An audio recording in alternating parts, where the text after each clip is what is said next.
It's just a chair. You can stand in the corner. Don't be dramatic, my father says. He says it in front of 53 guests, 6 weeks after my ankle reconstruction surgery, at a party I planned, I decorated, and I paid for, down to the last centerpiece. I'm standing there in a walking boot and a navy dress I picked out 3 days ago, leaning on a single crutch, watching a woman I've never met settle into my seat. She's been dating my brother for 2 weeks.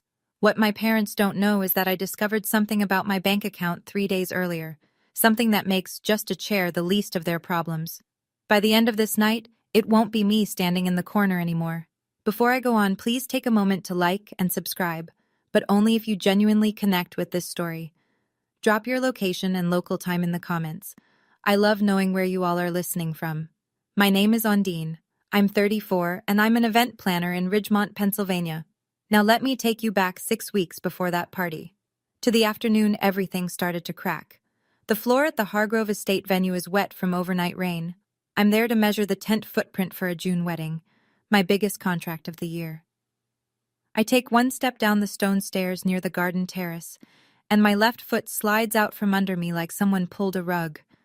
I hear the snap before I feel it. Then I feel it. Compound fracture, left ankle. The orthopedic surgeon uses the phrase reconstructive repair 3 times during the consultation, and each time, the number attached gets larger. Surgery, 8 weeks non-weight bearing, 3 to 6 months of physical therapy.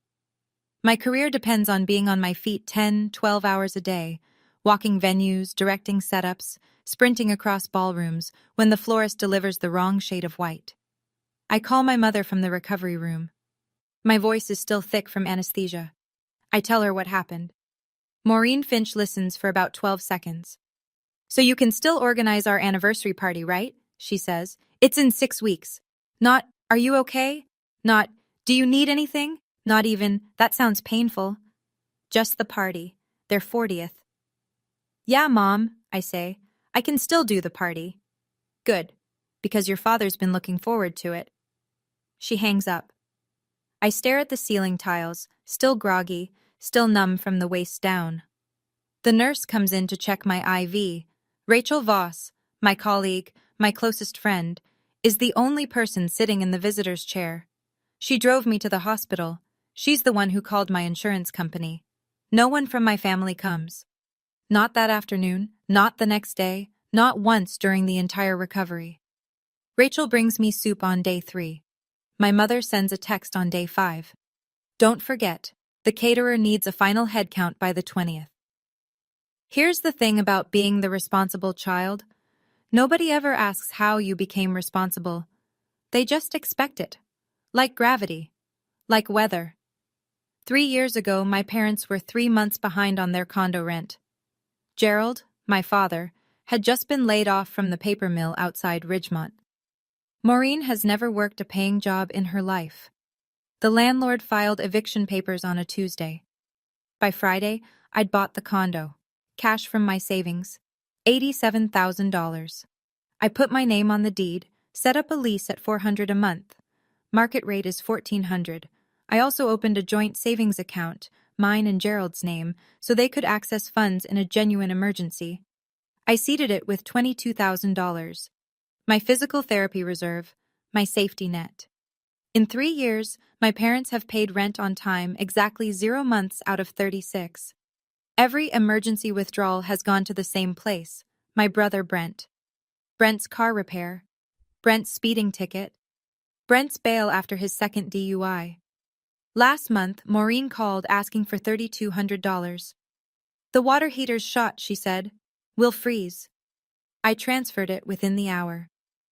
2 weeks later, Gerald mentions in passing that the water heater's been running fine all winter. Where did that $3,200 go, I start to wonder, but I'm in a walking boot, planning a party from my couch with my ankle elevated on 3 pillows, and honestly, I don't have the bandwidth to chase it. Not yet. I ask Rachel to look at the account statements when she has a minute. She's an accountant. She's thorough. "Sure," she says. "But Ondine, promise me you'll actually look at what I find." At that point, I don't know how much they've already taken. The real number won't surface until 3 days before the party. Let me tell you about Brent. My brother is 38 years old. He has never held a job longer than 6 months. He's been fired from a warehouse, a car wash, a landscaping crew, and a restaurant where he lasted 11 days before the manager caught him pocketing tips from a coworker. He's had 2 DUIs. He owes money to at least 3 people I know about, probably more I don't. He plays online poker the way some people breathe, constantly and without thinking. He has also been my mother's favorite since the day he was born. I don't say that with bitterness. I say it because it's a fact, the same way Pennsylvania is cold in February. Every time Brent wrecks something, a car, a relationship, a lease, Maureen calls me. Same script every time. He's your brother. Family helps family. And I do. Every time. Because the alternative is listening to her cry on the phone for 45 minutes about how nobody cares about this family except me. Meanwhile, I built a business from nothing. I plan weddings, corporate events, fundraisers. I have a client list. I have a reputation. When the Rotary Club needed a gala coordinator last year, they called me. When I told my mother about the Rotary contract, $15,000, my biggest single booking, she said, "That's nice. Can you send Brent 200? He's short on groceries." I sent 200 that night. I never brought up the Rotary Gala again. Brent is currently sleeping on a friend's couch in Wilkes Barre. He's been evicted from 4 apartments. He calls our mother every week. She tells him everything is going to be fine. She tells me to fix it. Rachel calls on a Wednesday evening. Her voice is careful, quiet, the way people sound when they're about to deliver bad news. "We need to talk about your savings account," she says. "Call me when you can. It's not good." I don't call Rachel back that night. Instead, I spend 3 hours finalizing the seating chart for my parents' anniversary dinner. 8 guests at the head table. Mom, Dad, me, Brent, Aunt Donna, Uncle Ray, Great-Aunt Ruthie, and Cousin Ellen. 53 total across 7 tables at the VFW Hall on Maple Street. I designed the centerpieces myself. White hydrangeas with eucalyptus, small framed photos from my parents' wedding. I ordered a 3-tier cake from Martinelli's Bakery. I booked the caterer, chose the menu, chicken piccata or prime rib, garden salad, roasted potatoes. I printed the invitations on cream linen cardstock. Total cost, $6,500, all mine. My parents haven't contributed a single cent. Every day Maureen calls with a new demand. Never a question about my ankle, never a "how are you healing?" Just instructions. Change the font on the place cards. Add the Lombardis. Your father just remembered them. I don't want salmon. Switch it to prime rib. I make every change. I tell myself this is the last big thing I'll do for them. The final gesture. After the party, I'll step back, set limits, start fresh. I practice walking in the boot around my apartment. Left foot, crutch, right foot. The physical therapist told me the reconstruction is solid, but I need to stay off it as much as possible for another 2 weeks. I plan to sit through the entire dinner. That's the whole reason I put myself at the head table, so I wouldn't need to move. On Thursday morning, I finally call Rachel. She doesn't ease into it. "They've withdrawn $18,000 from your joint account, Ondine. 4 separate transactions over 2 months, all signed by your father." My chest goes cold. I told myself the party was the last big thing I'd do for them. I had no idea how right I'd be. Rachel reads me the transactions one by one. I sit on the edge of my bed with the phone on speaker, staring at my walking boot like it's the only real thing left in the room. March 2nd, $4,800. March 14th, $4,200. March 29th, $5,000. April 8th, $4,000. $18,000 total. That was my physical therapy fund, Rachel. I know. That account was for emergencies. I put Gerald on it in case something happened to me, a car accident, a hospital stay. That's it. I know. I call the bank. The branch manager pulls the records. Every withdrawal was signed by Gerald Finch, authorized, legal, because his name is on the account. There's no dispute process, no fraud claim. He had the right to withdraw. That was the whole point of joint access. I ask Rachel to cross-reference the dates. She finds it in under an hour.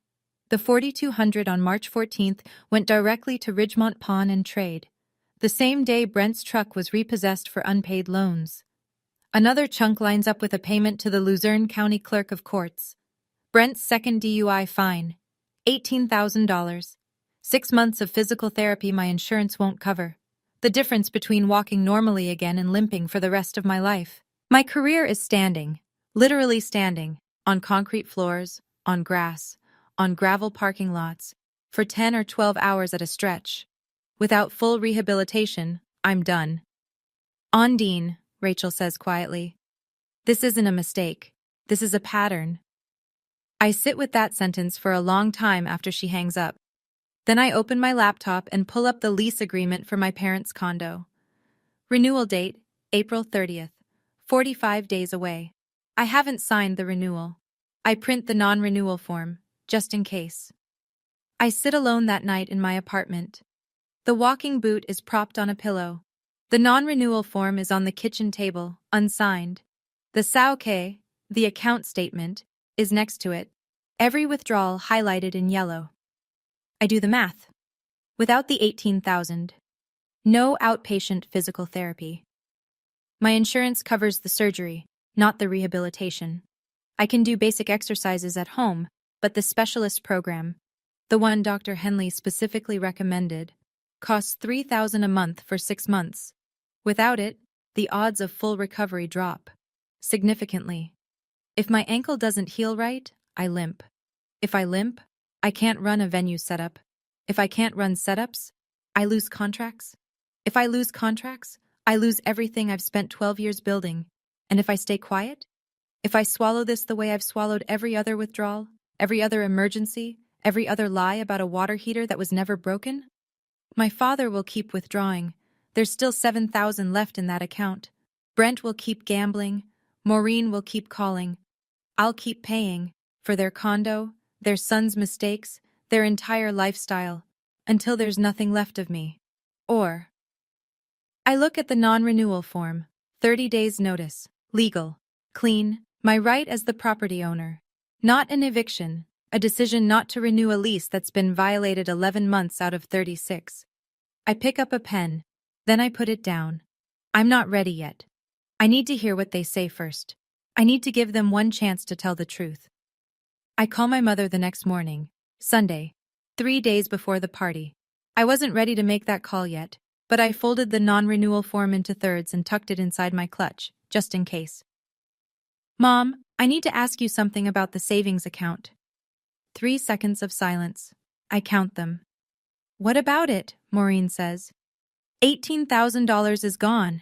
4 withdrawals. Dad signed for all of them. Another pause. Then her voice shifts. The same smooth, measured tone she uses when explaining to neighbors why Brent isn't working. Controlled. Practiced. Your father and I borrowed it.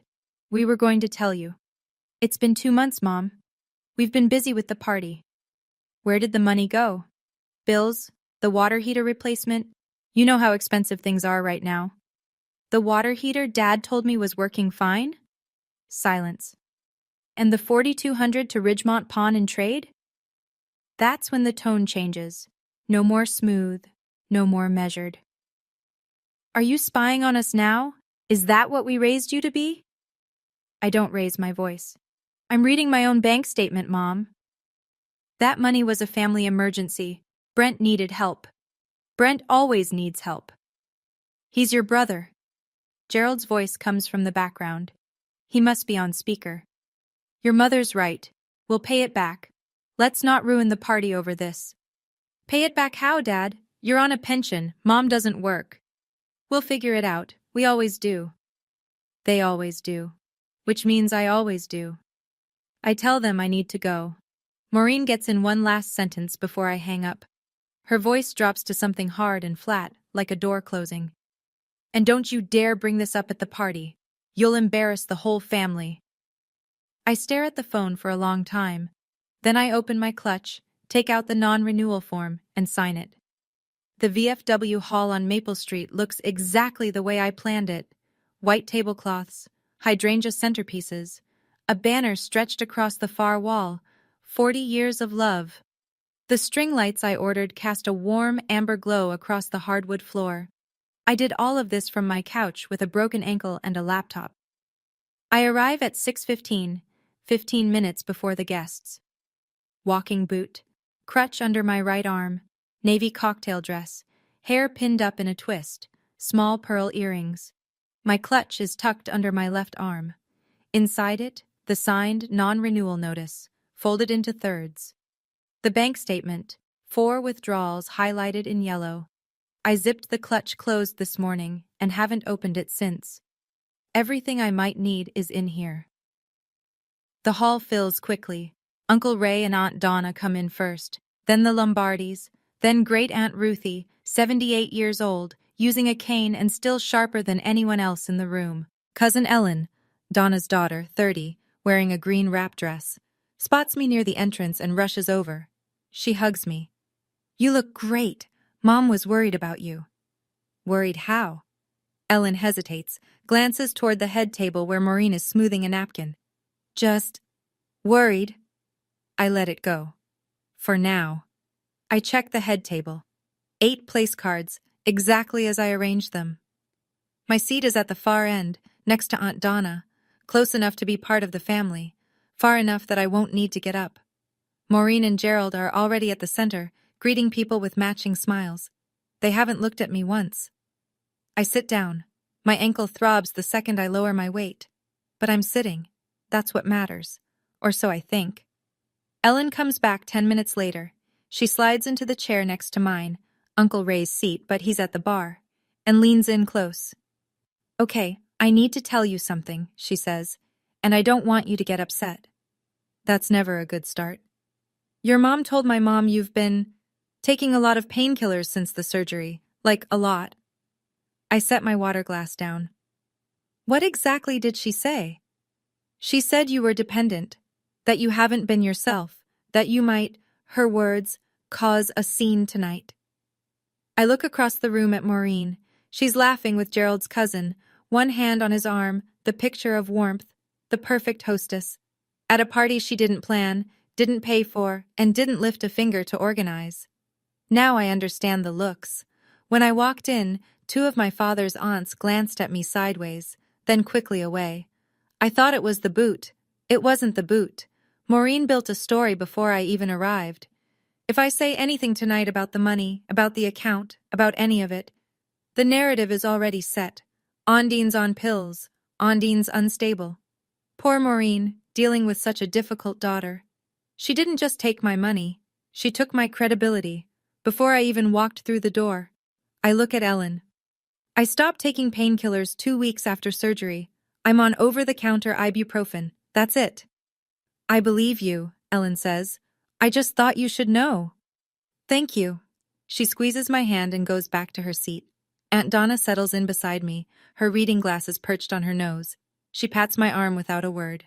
I touch the clutch in my lap. The zipper is still closed, but something inside me has opened. Brent arrives 40 minutes late. He walks in wearing a wrinkled dress shirt, top button undone, no tie. Behind him is a woman I've never seen. Blonde, late 20s, floral sundress, clearly uncomfortable in a room full of strangers. She's holding his arm like she might bolt. Maureen rises from the head table like she's greeting a returning soldier. "Oh, Brent, you brought someone! How wonderful!" She hugs him. She hugs the woman. She beams. "Everyone, this is Tiffany, Brent's girlfriend." Tiffany gives a small wave. A few people smile politely. Great-Aunt Ruthie squints at her, then at Brent, then back at Tiffany, like she's working out a math problem. The problem is simple. Head table, 8 chairs, 8 people already seated. No room for a 9th. Maureen does the math faster than anyone. She turns to me. That smile, the one she saves for when she's about to ask me to shrink. "Honey, can you let Tiffany sit here? She's our guest." "Mom, I just had surgery. I can't stand for 3 hours." Her smile doesn't waver. "There are chairs by the wall. You can sit over there." Over there is 15 feet away. A folding chair against the cinder block wall, alone. Away from the head table, away from the family, away from the dinner I paid for. "Mom, I organized this entire event. I'm sitting at this table." Maureen's jaw tightens. She leans in, drops her voice, but not far enough. Half the table can hear. "Don't make this difficult. She's a guest. Your family." As if family means I should always be the one who moves. I look past her at Gerald. He's watching, fork in hand, not moving. I wait for my father to say something. Gerald sets his fork down. He dabs the corner of his mouth with a napkin. Then he stands, slowly, the way he does when he wants the room to know he's about to handle something. Ondine, he says, not quietly. It's just a chair. You can stand in the corner. Don't be dramatic. The room goes still. I can hear the clink of ice in someone's glass 3 tables away.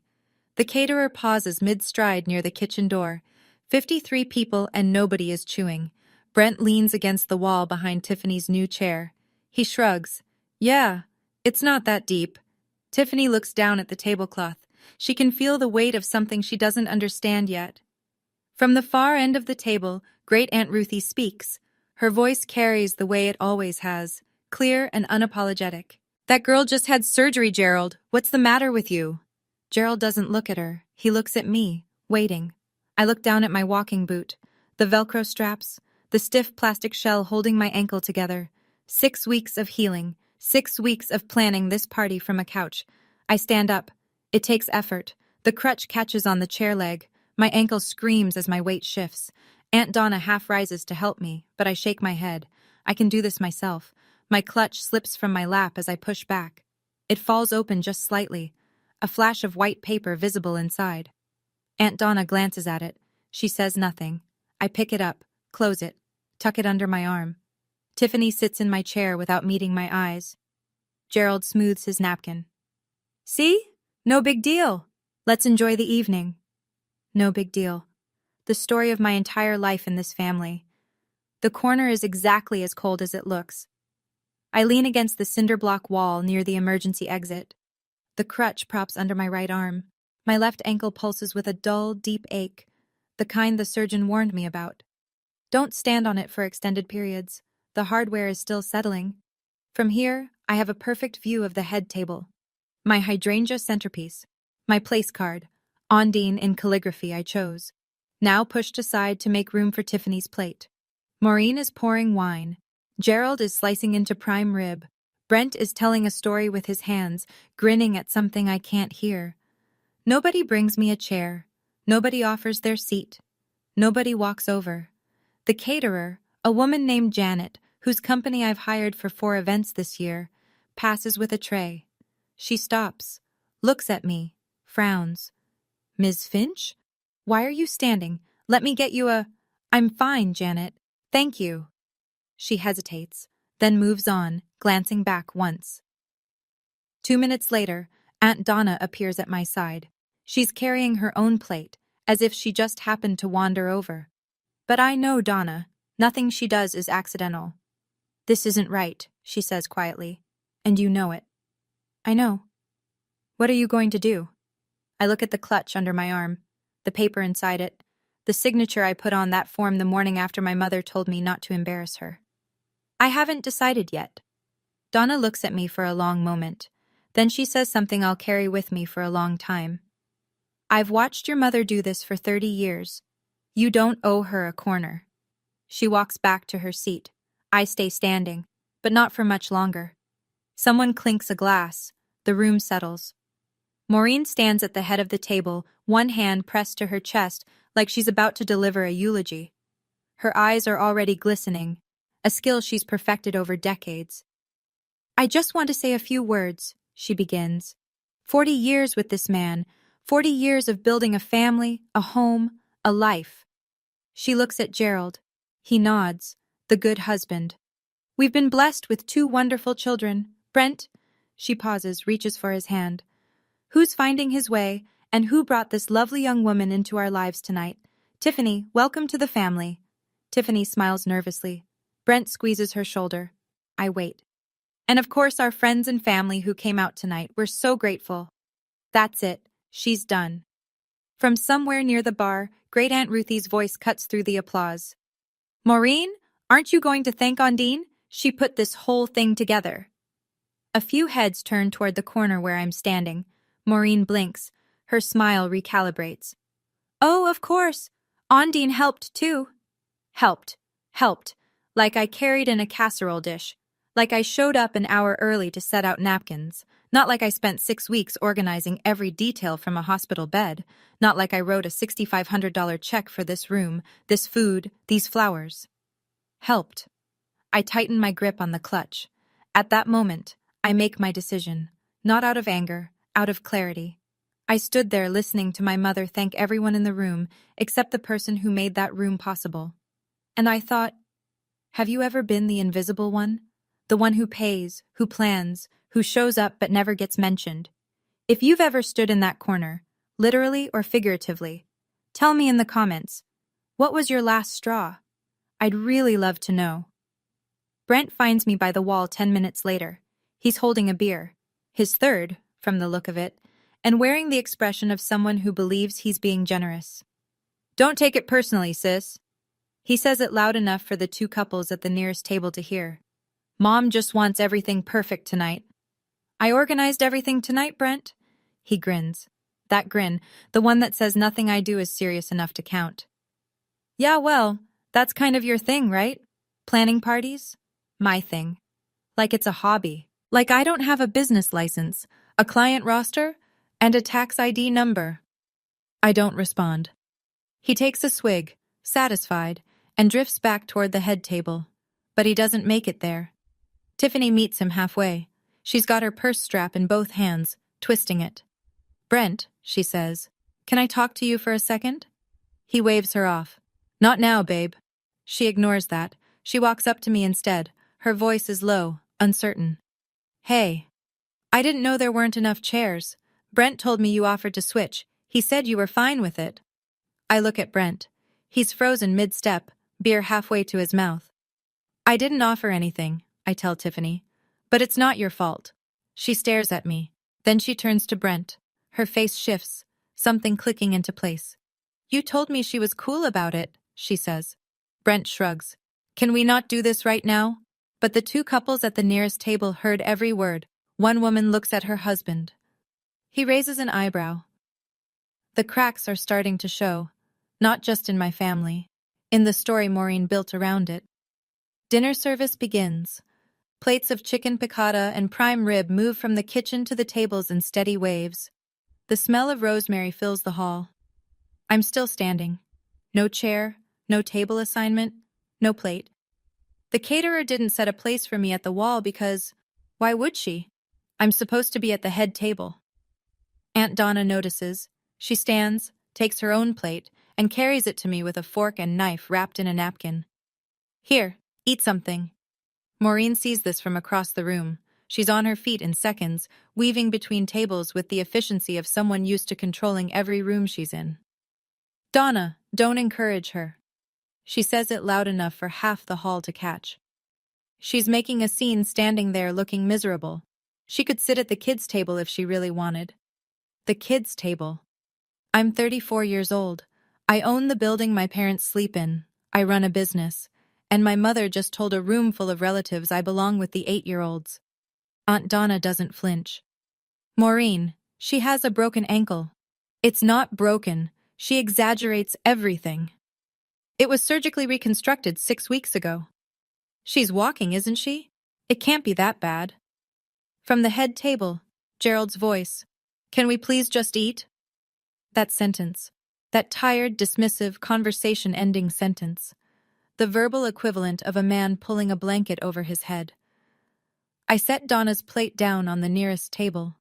I look at the head table. At the banner. At my centerpieces. At the $6,500 worth of evening that is not and has never been about me. I open my clutch, and for the first time tonight, I reach inside. My fingers touch the edge of the paper, folded in thirds, crisp. The bank statement is beneath it, clipped to a second copy. I don't pull them out yet. I stand there, clutch open, and I look around the room one last time. The centerpieces I picked out at 6 a.m, one-handed, scrolling through a wholesale site with my ankle throbbing. The tablecloths I chose. White, not ivory, because Maureen changed her mind 3 times.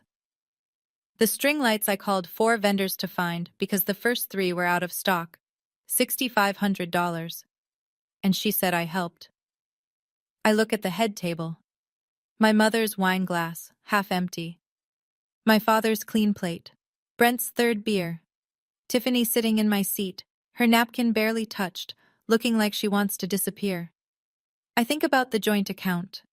The empty line where $18,000 used to be. I think about Dr. Henley's face when he explained the rehab program. Serious. Precise. This is the difference between full recovery and permanent limitation, Ondine. I think about my ankle, about my career, about every morning I'll wake up and feel the damage my parents funded with my own money so their son could gamble and drive drunk. If I sit back down, wherever they put me, in whatever corner they assign, I will sign that renewal in 45 days. And nothing will change. Not ever. I pull the papers from the clutch. Folded. Not yet open. I step toward the head table. The crutch taps the hardwood floor. Once, twice, 3 times. Aunt Donna watches me go. She doesn't stop me. I didn't plan a speech. I didn't rehearse. I just know that if I sit back down in their corner, I'll never stand up for myself again. The crutch makes a sound like a metronome on the old hardwood. Tap, tap, tap. A few guests near the center aisle stop eating. Forks hover, heads turn. I pass the Lombardi's table. Mrs. Lombardi nudges her husband. He sets down his wineglass. I pass Great Aunt Ruthie. She watches me with eyes that have seen 60 years of Finch family nonsense and looks like she's been waiting for this exact walk. I stop behind Gerald's chair, close enough to see the embroidered monogram on his shirt pocket, the shirt I bought him last Christmas. Maureen looks up. Her face cycles through 3 emotions in under a second.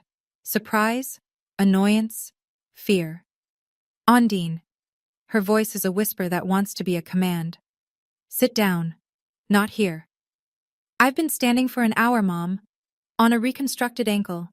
I think I've earned the right to say something. Gerald turns in his chair. Ondine, this is not the time. When is the time, Dad? He blinks. Because I called 3 days ago and you told me to drop it. I said we'd talk after the party. No. You said, and I'll quote you, don't ruin your mother's night. The same night you're wearing a suit I bought you, eating food I paid for, at a party I organized. The hall is silent now. Not the comfortable silence of a pause between toasts. The heavy, electric silence of 53 people who all just realize something is about to happen. I place the folded papers on the table, between Gerald's water glass and Maureen's wine. The white rectangle sits there like a held breath. I'm not here to ruin your party, I say. I'm here to stop ruining myself. Nobody moves. Nobody speaks. I unfold the first page. Mom. Dad. I keep my voice level, conversational, like I'm confirming a catering order. The condo you live in, who owns it? Gerald's mouth opens, closes. What does that have to do with who owns it? Silence. Maureen's fingers tighten around her wine glass stem. From 2 seats down, Great Aunt Ruthie speaks first. I thought you 2 owned it.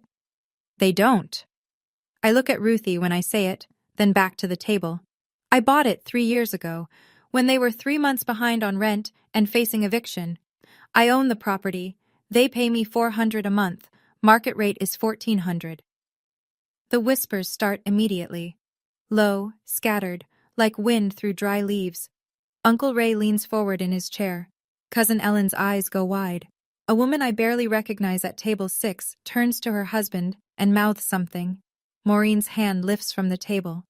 Ondine, you're making this sound worse than... I'm stating facts, Mom. I tap the paper on the table. This is a 30-day non-renewal notice. Your lease expires April 30th. I'm choosing not to renew it. Gerald picks up the paper. His face drains. Not red, not angry, white. The color of a man who just realized the floor beneath him belongs to someone else and always has. You can't do this, Maureen says. Her voice cracks on the last word. That's our home. It's my property. You've been late on rent 11 out of 36 months. That's a lease violation. Gerald sets the paper down. His hand is shaking. I haven't raised my voice once. I don't plan to.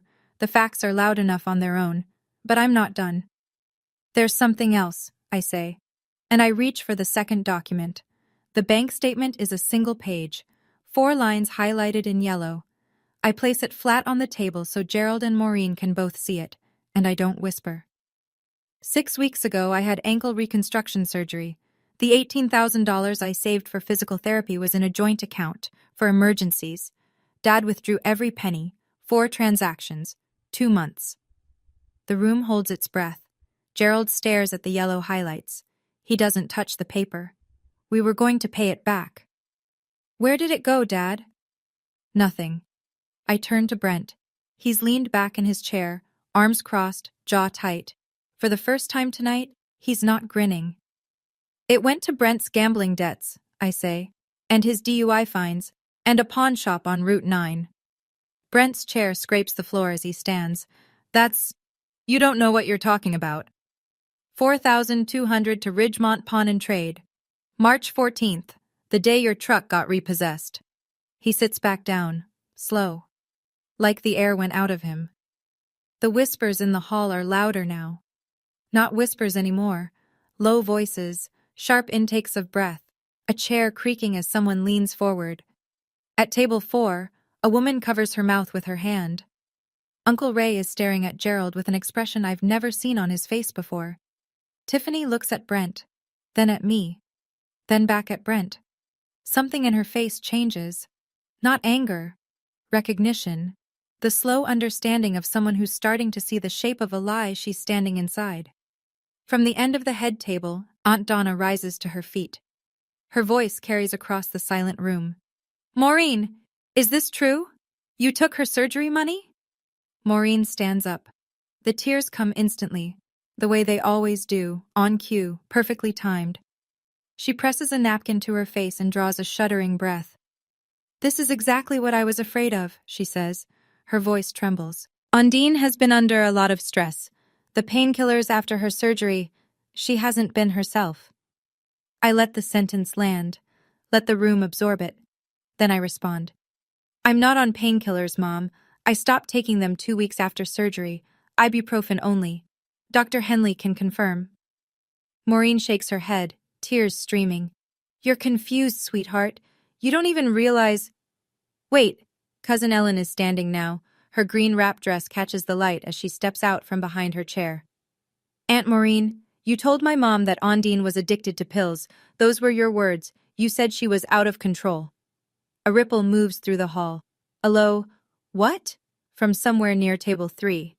Great Aunt Ruthie sets down her cane with a deliberate click. Maureen pivots. I never said addicted. I said dependent. There's a difference. No, Maureen. Aunt Donna's voice is flat, steady, the voice of an older sister who has had enough. You told me she was out of control. You said it on the phone last Tuesday. I wrote it down because I didn't believe you. Now I know why. The napkin drops from Maureen's hand. Her face, still wet, flushes red, not from crying, but from the recognition that her safety net, the story she wove to protect herself, just unraveled in front of everyone she was trying to impress. You're all taking her side? Her voice pitches upward. After everything I've done for this family? Nobody answers. The silence says everything. Gerald stands. He raises both hands, palms out, the universal gesture of a man who thinks he can still control the room by appearing calm. Everyone, please. This is a family matter. Let's handle it privately. You had a chance to handle it privately, Dad. I keep my voice even. 3 days ago, you told me to drop it. I said we'd discuss it after... No. You said, don't ruin your mother's night. The same night you're wearing a suit I bought you, eating a meal I paid for, in a building I decorated. I'm done being private about the people who robbed me. Great Aunt Ruthie wraps her cane on the floor. Once, the sound cuts through everything. Gerald, did you take that girl's money or not? He looks down at the table, at the bank statement, at the yellow highlights. He doesn't answer. Ruthie nods slowly. That's all I need to hear. Brent shoves his chair back. This is insane. She's being dramatic. She's always dramatic. And then a quiet voice from his right. Tiffany. Brent? She's not looking at him. She's looking at the table. You told me she offered her chair. You said she was fine with it.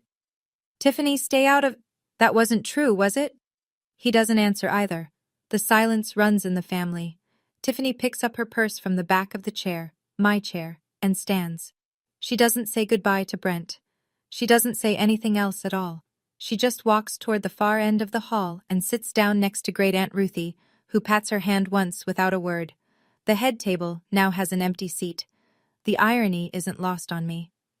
I point to the non-renewal notice still sitting in front of Gerald. That is a 30-day non-renewal. Your lease expires April 30th. I won't be renewing it. You have 30 days to find a new place. Maureen grabs the edge of the table. You can't throw us out. We're your parents. I'm not throwing you out. I'm declining to renew a lease that's been violated. Chronically late rent, unauthorized access to my finances, and $18,000 withdrawn without my knowledge or consent. Where are we supposed to go? Gerald asks. His voice has gone small. Smaller than I've ever heard it. That's not my problem anymore, Dad. I've been solving your problems for 10 years. I'm done. The words come out clean. No tremor, no tears. Not because I'm not hurting. I am. But the hurt isn't new. It's 10 years old. I've just been carrying it quietly until tonight. One more thing, I say. I called the bank this morning. Gerald, your name has been removed from the joint account. Any further withdrawals will require my authorization only. Gerald looks at Maureen. Maureen looks at the room. The room looks at me. I pick up the bank statement and the non-renewal notice, fold them, place them back in the clutch. I paid for this party. The venue, the catering, the flowers, the cake. I paid for your condo. I paid for Brent's fines and Brent's debts and Brent's mistakes. The only thing I'm not paying for anymore is my own silence. I snap the clutch shut. The sound is small, a tiny metallic click. But in a room this quiet, it sounds like a door closing. And maybe it is. Aunt Donna is the first to stand. She's been sitting with the patience of someone who has waited a very long time for this moment. I'm ashamed I didn't say something sooner. She looks directly at Maureen. You've been using this girl since she was 24 years old, and I watched. That's on me. Great Aunt Ruthie raises her cane an inch off the floor and lets it fall, her version of a gavel. Gerald, I'm calling your brother Harold tomorrow. He needs to know exactly what you've done with that money. Brent pushes away from the table. He doesn't speak. He grabs his jacket from the back of his chair and heads for the exit, not looking at anyone. Tiffany does not follow. She stays in her seat next to Ruthie, hands in her lap, very still. Maureen is crying now. Not the strategic tears from earlier. These are real, ragged, the sound of someone whose script has been torn in half. You're destroying this family, Ondine. I look at her. My mother, the woman who raised me, the woman who told 53 people I was a pill addict so they wouldn't believe me when I told the truth.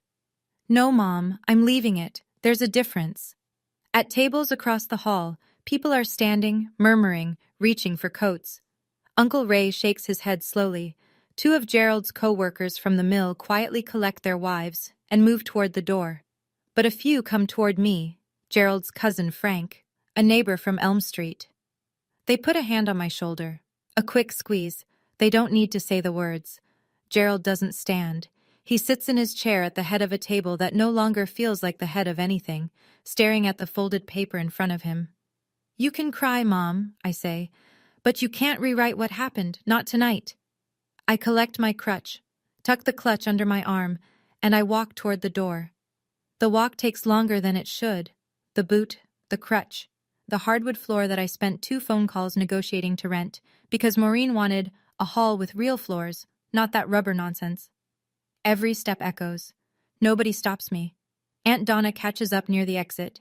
She's carrying her coat and her purse, like she'd already planned to leave the moment I did. You need a ride? Rachel's outside. Donna nods. Call me tomorrow. I mean it. I will. She hugs me, carefully, avoiding the crutch, one hand on the back of my head. The kind of hug my mother used to give me when I was very small, before she figured out which child was useful and which one was lovable. I push through the double doors into the parking lot. The air hits my face. Cold, sharp, late April Pennsylvania. The sky is clear and dark and full of stars that don't care about anniversary parties. Rachel is parked 3 spots from the entrance, engine idling, window down. She looks at me over the top of her reading glasses. How'd it go? I lower myself into the passenger seat. Every joint in my body exhales. I don't have a family dinner to go to anymore. Rachel puts the car in drive. You have a physical therapy appointment Monday. That's a start. I almost laugh. Almost. As we pull out of the lot, I look back at the VFW hall through the rear window. The banner is still visible through the glass doors. 40 years of love. The string lights still glow. The party is still technically happening. But it isn't mine anymore. And for the first time, that feels right. I drove away lighter than I'd felt in 10 years. The calls start the next morning. Maureen's first. I let it ring to voicemail. She leaves a 2-minute message, half crying, half accusing. You humiliated us. You humiliated your father. I hope you're proud of yourself. Then she calls Aunt Donna, then Uncle Ray, then every cousin, in-law, and second cousin she can reach. The script is familiar. Ondine overreacted.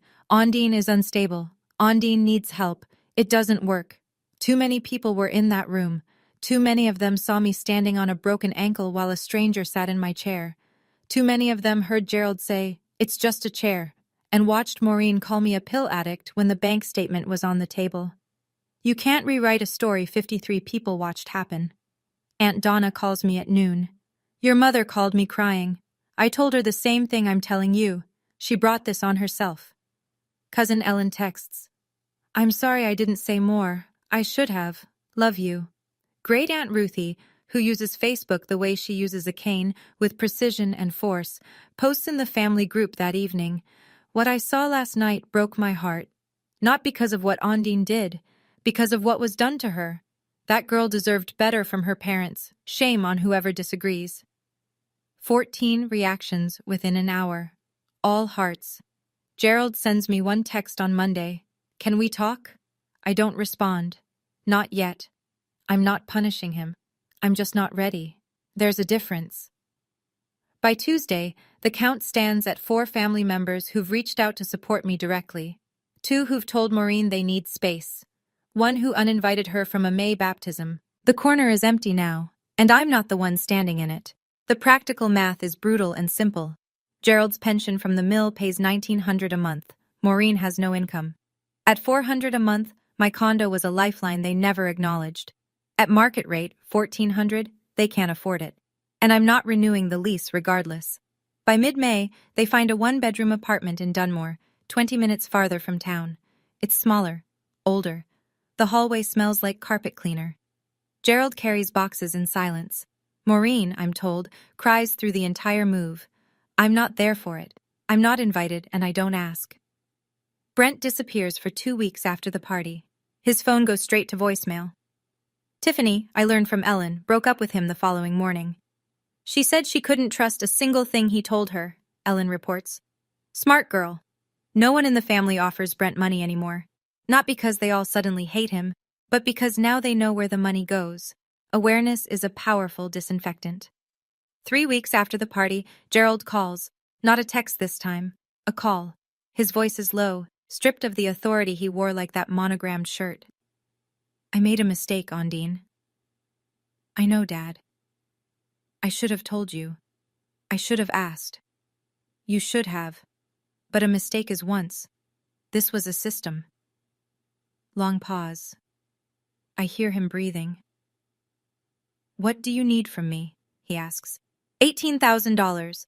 I'll accept a payment plan. $300 a month from your pension. It'll take 5 years. Okay. And Dad? Don't ever sign your name to my accounts again. Okay. It's not forgiveness. It's not reconciliation. It's a starting line. The first honest transaction between us in a decade. I'll take it.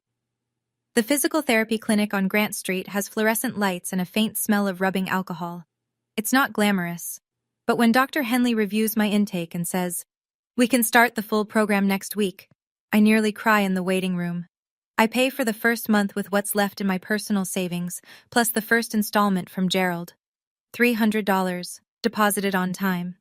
I check twice. My ankle responds to therapy the way soil responds to rain, slowly, then all at once. By week 3, I'm bearing partial weight without the boot. By week 6, The crutch becomes a cane. By week 8, the cane stays in the car. My business doesn't skip a beat. I land a corporate retreat contract the week after the party, then a graduation dinner, then a small wedding in Scranton. Clients don't know about my family. They know me as the woman who shows up early, stays late, and makes sure every napkin is folded the right way. Aunt Donna becomes the family I chose. She drives me to therapy on Tuesdays when my schedule is tight. Cousin Ellen stops by on weekends with coffee and terrible reality television. One afternoon, I find a letter in my mailbox, handwritten. Maureen's looping cursive on cream stationery. You broke our family, Ondine. I hope someday you understand what you did. I read it once. Fold it. Place it in the kitchen drawer with the old lease and the bank statement. I don't write back. My mom wrote that I broke the family. And honestly, part of me wondered, did I? Or did I just stop holding together something that was already broken? I think a lot of us carry that weight, the fear that setting a boundary means being the villain. Have you ever been told you were too much for simply protecting yourself? I'd really love to hear your story. Share it in the comments. I want to be honest about something. For 10 years, I told myself that giving was the same as loving. That if I just paid enough, helped enough, showed up enough, eventually they'd see me. Not as the planner, not as the fixer, not as the ATM, just as Ondine. It never happened. And the reason is simple. I wasn't buying love. I was buying permission to exist in my own family. And that's a price no one should ever have to pay. I don't tell you this to lecture. I tell you because I wish someone had told me, earlier, louder, that generosity without boundaries isn't generosity. It's a transaction where one person pays and the other takes, and the person paying always runs out first. My parents aren't monsters. I want to be clear about that. They're people who made choices, selfish, small, damaging choices, and built a system that worked for everyone except the person holding it up. Gerald chose silence because it was easier than honesty. Maureen chose Brent because admitting he failed meant admitting she failed. And I chose to keep writing checks because the alternative was standing in the silence and feeling the absence. But here's what I learned standing in that corner, leaning on a crutch in a room I paid for. The absence was already there. It had been there for years. I just couldn't feel it because I was too busy filling it with money. Setting a boundary isn't selfish. It's the first honest thing I ever did for myself. Not the cruelest, the most honest. I didn't walk away because I stopped loving them. I walked away because I started loving myself enough to stop standing in corners. And that was the beginning.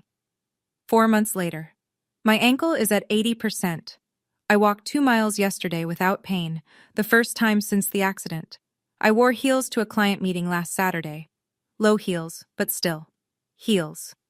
My physical therapist high-fived me, which is the medical equivalent of a standing ovation. The condo is rented. New tenant, a young couple, first home together. They pay $1,400 a month on the first of every month and have never once asked me to fund their brother's gambling habit. Gerald has made 3 payments, on time, each one deposited quietly, without commentary. We talk on the phone occasionally, short calls, 5 minutes, maybe 7. We don't discuss Maureen. We don't discuss Brent. We talk about the weather, the Phillies, and whether the diner on Main Street changed their coffee blend. It's not warm, but it's honest. And honest is more than I had before. Maureen hasn't reached out since the letter. I hear through Ellen that she's adjusting to the Dunmore apartment. That she tells people I went through a difficult time. Her version of history will always be different from mine. I've accepted that. Brent moved somewhere. Allentown, maybe. Nobody's sure. Nobody's asking. Last Sunday, I organized a birthday party. Aunt Donna's 59th. Small. 20 guests. Backyard barbecue. Paper plates. Christmas lights strung between 2 oak trees. And at the head of the table, right at the center, there was a chair with my name on it. Not a place card. Just Ellen, grinning, patting the seat. Saved you a spot. I sat down. First one seated, last one to leave. Nobody asked me to move. Nobody suggested I'd be more comfortable somewhere else. The first party I planned where I actually got to sit at the table. If you're standing in someone's corner right now because they told you that your comfort doesn't matter, that your pain isn't real enough, that your contribution isn't worth a seat at their table, I want you to hear this. The chair was never just a chair. It was a test. Every time they asked me to move, to shrink, to stand aside, they were testing whether I'd keep choosing them over myself.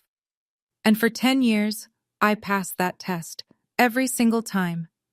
The night I failed, it was the night I finally got it right. I'm not telling you to cut off your family. I'm not telling you to burn bridges or make scenes at anniversary parties. Every situation is different. Every family has its own gravity.